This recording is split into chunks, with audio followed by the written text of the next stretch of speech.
મારું નામ સુમિત્રાબેન જયંતિભાઈ પટેલ, દાદરા સરપંચ. આજે અમારા દાદરા ગ્રામ પંચાયતમાં ગ્રામસભાનું આયોજન કરવામાં આવ્યું. એમાં જે માસિક ધર્મનું લોકોને જાગૃતતા લાવવા માટે એક સભાનું આયોજન હતું.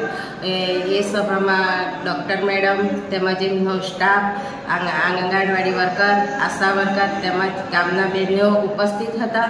અને આ સભામાં અમે લોકોને જાગૃત કરવા માટે ની સલાહ સૂચન આપી હતી.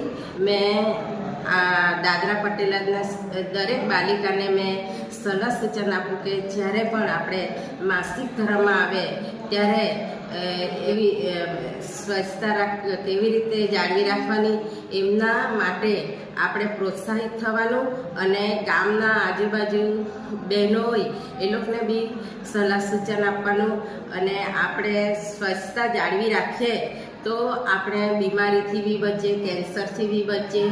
અને આપણા હોસ્પિટલથી આશા વર્કર બહેનો ઘરે ઘરે ચેક કરવા માટે આવે ત્યારે આપણાને આ એક કેન્સરની બી એ લોકો આપણાને ચેક કરે તો આપણે જે પણ આપણાને પ્રોબ્લેમ હોય એ લોકોને હમણાં ખરેખર આપણે જે બતાવી દઈએ તો એ લોકો તાત્કાલિક આ સુવિધા કરે. જય હિન્દ, જય હિન્દ.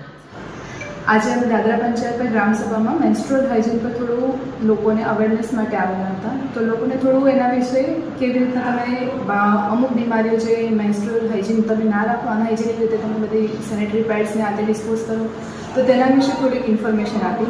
એની સાથે જ હમણાં અમારા ચાલી રહેલા ટોબેકો ફ્રી પ્રોગ્રામ અને હાઇપરટેન્શન માટે એનસીડીના જે પ્રોગ્રામ ચાલી રહ્યા છે તેના વિશે થોડું ઇન્ફોર્મેશન આપેલું છે.